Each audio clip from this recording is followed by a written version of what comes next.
こんにちは、おさゆです。6月1日日曜日、大阪・関西万博へ行ってきました。今後訪れる方の参考になれば嬉しいです。事前準備の一つとして地図をコピーしてきました。この地図は辻さんという方の X から拝借しました。この日の天気はほとんど晴れていた曇りのち晴れ。最高気温は24度、最低気温は18度。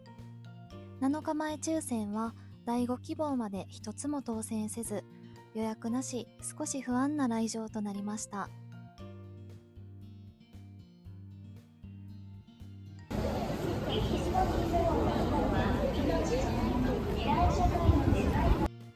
2週間ほど前に来場予約をしたのですが、9時は埋まっていたので10時に予約。10時到着で向かうとこの行列だったので、もっと早く来ればよかったと少し後悔。結局入場できたのは10時45分でした。東ゲートから入ってすぐの大阪ヘルスケアパビリオン。30から40分くらいの待ち時間ですとのアナウンス。大人気で入れないと思っていたので、そんなにすぐと喜んで並びました。エレベーターもある。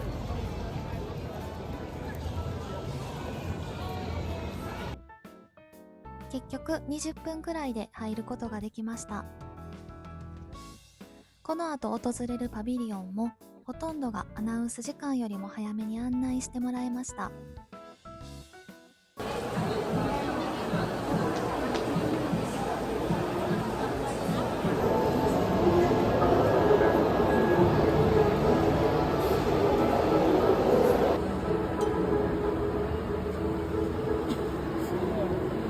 動いてる？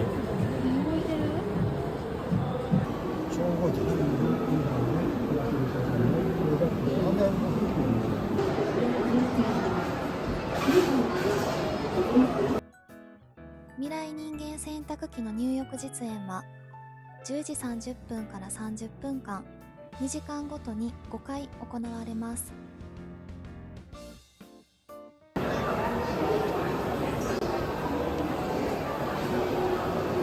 絶対に行きたかった未来の食と文化エリアへ。大阪ヘルスケアパビリオンから直通です。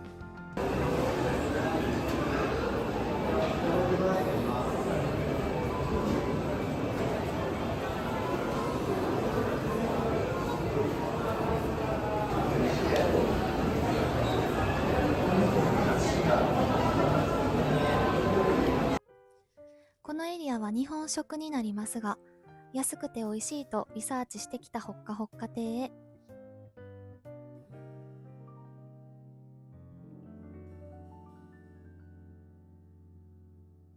列も空いていてすぐに買うことができました。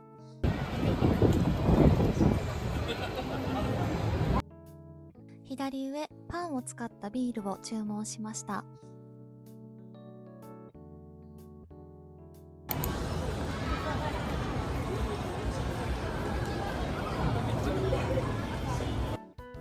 満席でしたがすぐに座れました。左からパンビールとほっかほっか亭のポーク卵単品と海苔弁セット。手の汚れないワンハンド弁当。もう美味しすぎました。美味しい。いただきます。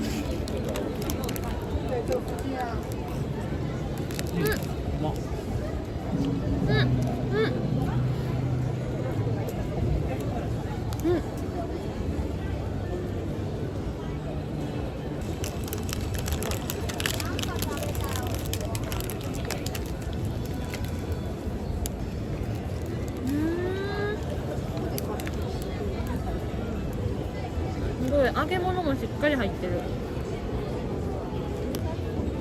ポーク卵が美味しすぎる。身もぎゅうぎゅう。日清の塩ソフトクリームもいただきます。塩は別添えです。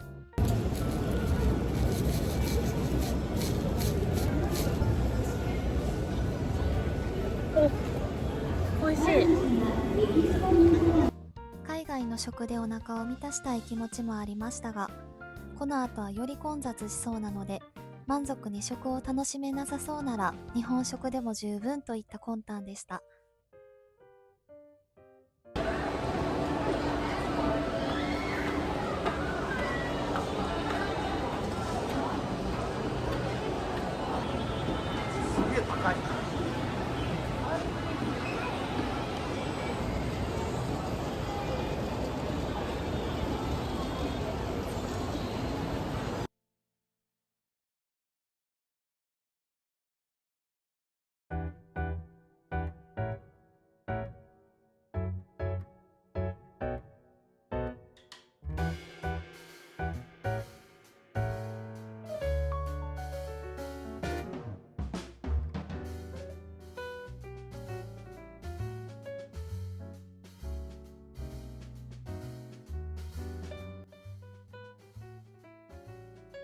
規模の大きさに圧倒されるので、大屋根リンゴを歩くだけでも十分です。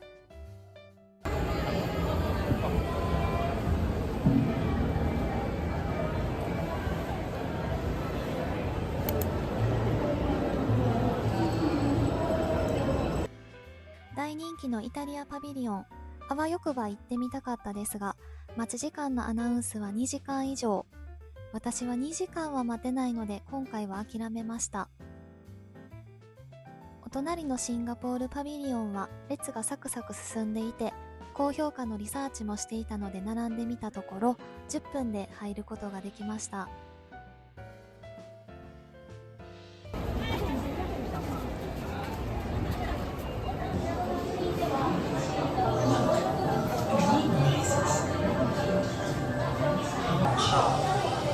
やってみて。シンガポールがもっと緑豊かなふるさとになることがわしの夢じゃ。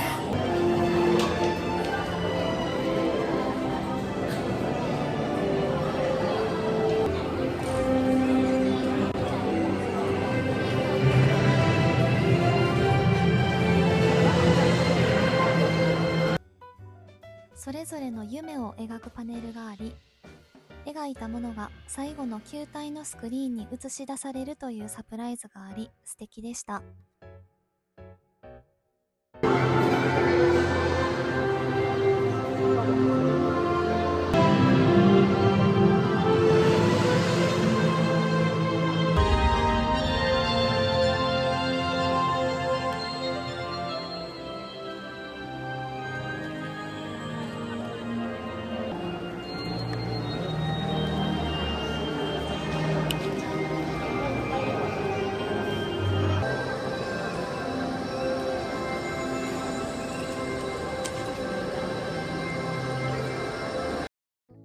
それぞれに個性があり、建築アートを見ているだけで楽しいです。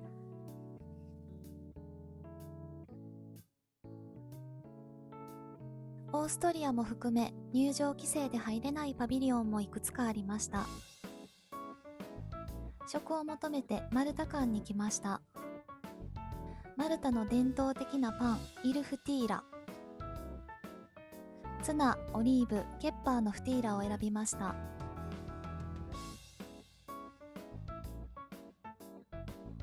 パン自体はすごく美味しかったんですが、具の味が濃かったのでベーコンと卵の方が好きかもと思ったのと、お値段が高いのでリピはないかなというのが率直な感想です。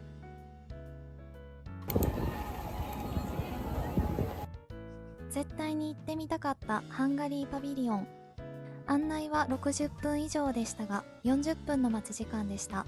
今回歌ってくれるのが400年前の言葉の歌だそうで、日本でいうと古文に近いような感じの歌です。やばい、あれ取れてからです。この植物も全部ハンガリーのから種でもしてきて日本で育ててくれた植物で、はい、ハンガリーの香りを感じながら、中も森になってもて、中はいい香りで、スズランの花の香りですね。面接を突破されてきたエキスパートでございます。グッドルッキングガイド。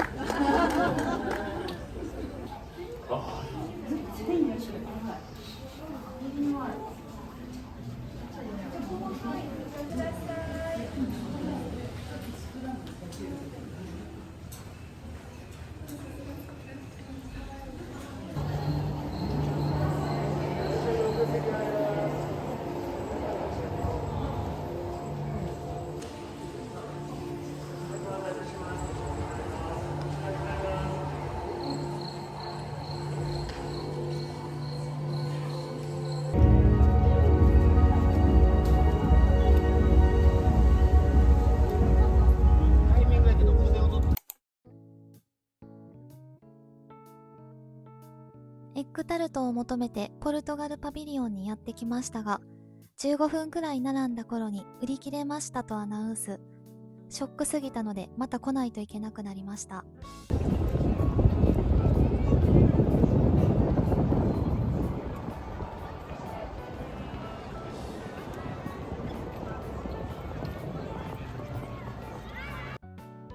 見るからにすごいのでフランス感は近づけず、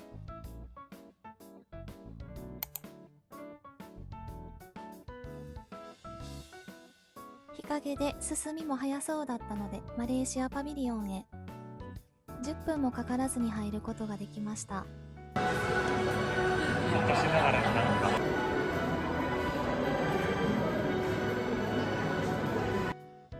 マレーシアのことが分かりやすく展示されていて、これぞ万博という感じがしました。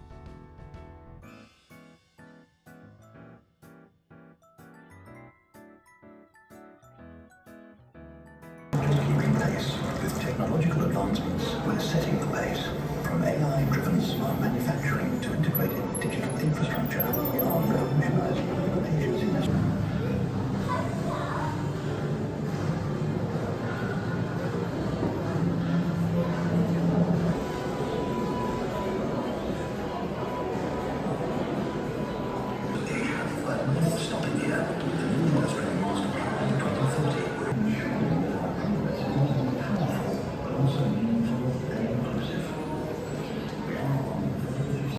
想像以上に見応えがあり、マレーシア特有のスパイスの香りがしていたことも世界観に強く引き込まれました。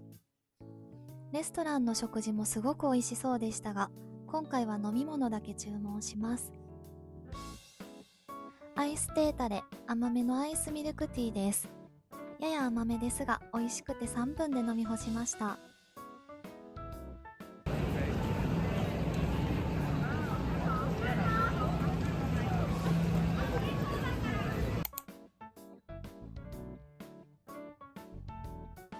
ここだけで元が取れると噂のコモンズ感。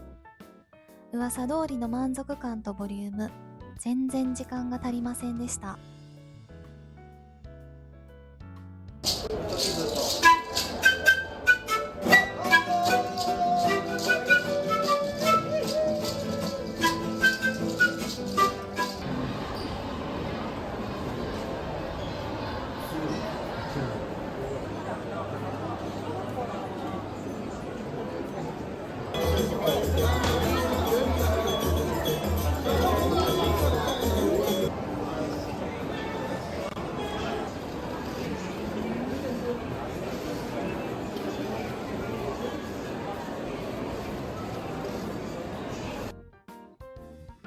17時、ヨルダン間も入場規制中。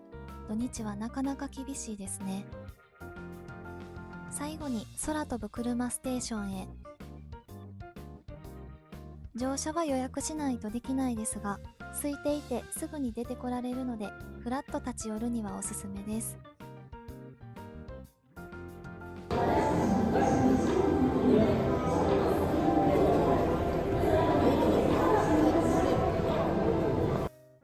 ヘリコプターとの違いは、飛行時の CO2 排出量がゼロなことと、騒音がとても小さいそうです。実装される未来が楽しみですね。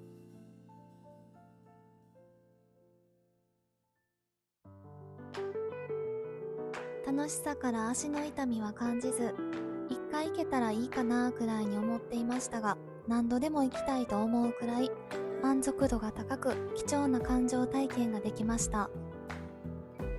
土日の人の多いタイミングに行く場合は、強い興味がないとこれからの季節は特に暑さや人混み、大行列に心が折れるかなと思います。またどう過ごすかの選択肢が本当に多いので、興味の弱い人もある程度行きたいところや、逆にここは行かなくていいと決めておく方が絶対楽しめると思います。それから日本人が圧倒的に多かったので、お休みの調整ができるのであれば平日に行くことを強くお勧めします。以上、参考になれば嬉しいです。この動画が良かったよと思ってもらえたら、高評価やコメント、チャンネル登録で応援してもらえると嬉しいです。最後までご視聴ありがとうございました。